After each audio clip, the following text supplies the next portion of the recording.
राजस्थान की जनता पर एक कहावत लागू होती दिख रही है, सहनी है तो चुपचाप सहन कर।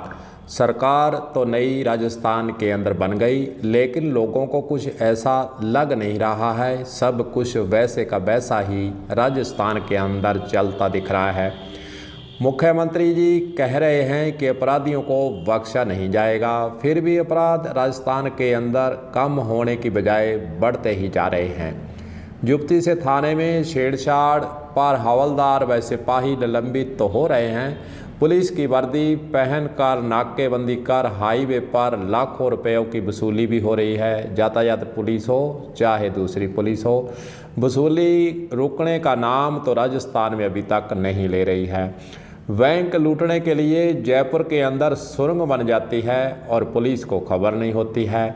वो तो आलू भरा ट्रक वहाँ पर बैठता है तो सारा मामला खुलकर सामने आता है कि बदमाश लुटेरे बैंक की तरफ ही सुरंग बनाने की ठान रखी थी और आधी सुरंग बन भी चुकी थी।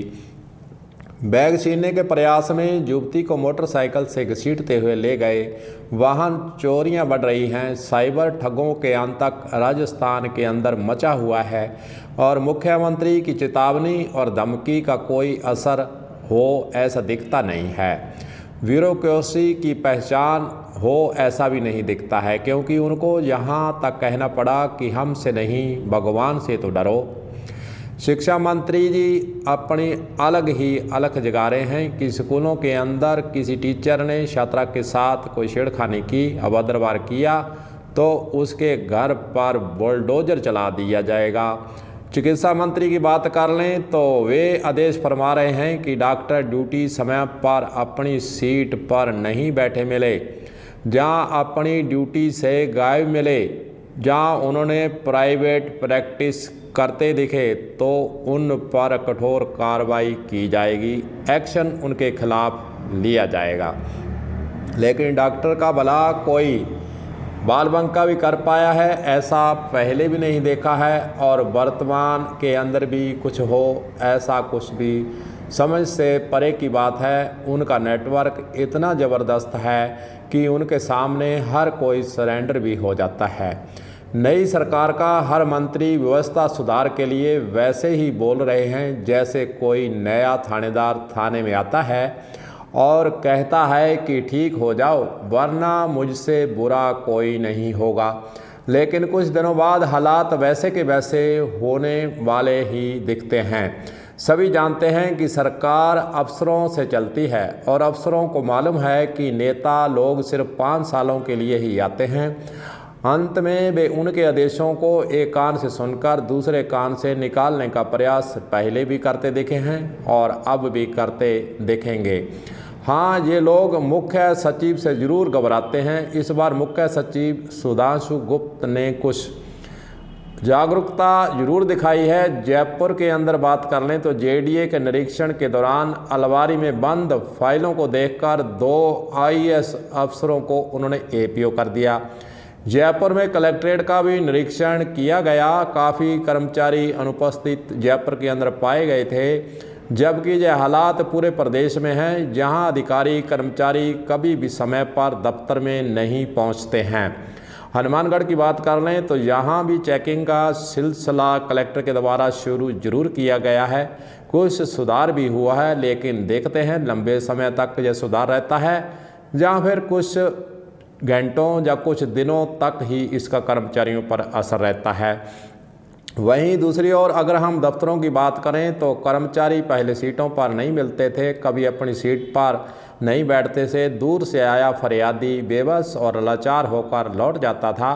कर्मचारियों में काम करना या सेवा करने की भावना का नितांत अभाव धीरे धीरे राजस्थान के अंदर होता दिख रहा है। उनको कौन देखेगा? यह सब देखकर लोगों को अभी लग नहीं रहा है कि कोई परिवर्तन राजस्थान के अंदर नई सरकार से हुआ हो। थोड़ा बहुत परिवर्तन देखने की बातें जरूर आ रही हैं, जैसे कि मुख्यमंत्री और मंत्री इस बात को लेकर चिंतित भी हैं कि राजस्थान के अंदर जो कार्यालय हैं, सरकारी कार्यालय, उनके अंदर समय की पाबंदी लागू की जाए और जो फरियाद आती है उसका निस्तारण एक समयबद्ध कार्यक्रम के तहत हो, ऐसा मुख्यमंत्री और मंत्रियों की सोच में तो शामिल है, लेकिन इसका आगे कितना असर रहता है, ये तमाम बातें राजस्थान के अंदर देखने वाली जरूर हैं। उल्टा यह हुआ है कि गहलोत सरकार की चिरंजीवी योजना बंद कर दी गई। अब इसका भी हल्ला मचा हुआ है कि गहलोत सरकार के द्वारा जो इलाज के लिए चिरंजीवी योजना शुरू की गई थी, उसको आखिरकार बंद क्यों कर दिया गया। RJHS की तहत दवाइयाँ मिलनी भी बंद हो गई हैं। जो रिटायर्ड कर्मचारी हैं, उनके मन के अंदर एक ख्याल आता है कि क्या सरकार बदलने से हमारे जो दिन अच्छे आने थे वे बुरे दिन क्यों आए। इस प्रकार की चर्चा भी जो रिटायरमेंट के कर्मचारी हैं वह करते नजर आ रहे हैं कि आखिरकार हमने क्या बिगाड़ा है। हमने 60 वर्ष आयु तक सेवा की है, सरकार की काम किया है। जो मंत्री संतरी और जो ऑफिसरों के अंदर जितने भी आला बड़े अधिकारी आते हैं, उनके हमने आदेश माने हैं, लेकिन अब रिटायरमेंट के बाद हमें दवाई मिलनी बंद क्यों हो गई। चिकित्सा व्यय की लिमिट अब नहीं बढ़ेगी। लोगों ने मोदी जी को देखा था, उन्होंने अयोध्या में राम मंदिर बनवा दिया, कश्मीर में धारा 370 हटवा दी, महिलाओं को संसद में 30% आरक्षण दे दिया। बहुत अच्छा काम किया है और राजस्थान के लोग और भारत के लोग इस बात को लेकर मोदी जी को धन्यवाद भी देते नजर आते हैं कि उन्होंने ये अच्छे काम किए हैं। लेकिन जनता की मूलभूत जो आवश्यकताएं हैं वे पूरी नहीं हो तो फिर जनता के मन में फिर सवाल खड़ा होता है। जनता के मन में ये मलाल आता है कि आखिरकार फिर सरकार चेंज होने के बाद हमें क्या मिला। बजट के अंदर लोक लुभावने को नहीं बन सका। बजट जो पेश किया गया, अंतरिम हालांकि बजट पेश किया गया है, उसके अंदर कुछ लोगों को जो आशय थी उस पर निराशा हाथ लगी है। जैसे कि वसुंधरा राजे के द्वारा विधानसभा चुनाव से पहले यह जरूर बयान दिया गया था, जगह जगह बयान दिया गया कि राजस्थान के अंदर जो टोल नाके हैं इनको बंद किया जाएगा, कम से कम जो निजी वाहन हैं उनको फ्री किया जाएगा। दूसरी ओर मोदी राजस्थान के हनुमानगढ़ ज़िले के अंदर पीलीभंगा के अंदर आते हैं और पेट्रोल डीजल का बेट जो है वो ज़्यादा होने पर वे इसका जिक्र करते हैं और कहते हैं कि राजस्थान में आप बीजेपी सरकार लाइए, ये हमारा काम है। हम डीजल पेट्रोल पर जो बैट है वो पड़ोसी राज्य जितने भी 17 जिलों के लगते हैं पड़ोसी राज्यों के बराबर कर देंगे। लेकिन बजट जो अंतरिम बजट पेश किया गया उसके अंदर इन दोनों बातों का जिक्र कहीं नहीं मिला। न कहीं टोल नाकों पर फ्री करने की बातें हुई, न पेट्रोल डीजल पर किसी ने बात शुरू की हो, ऐसा विधानसभा के अंदर सुनने को नहीं मिला।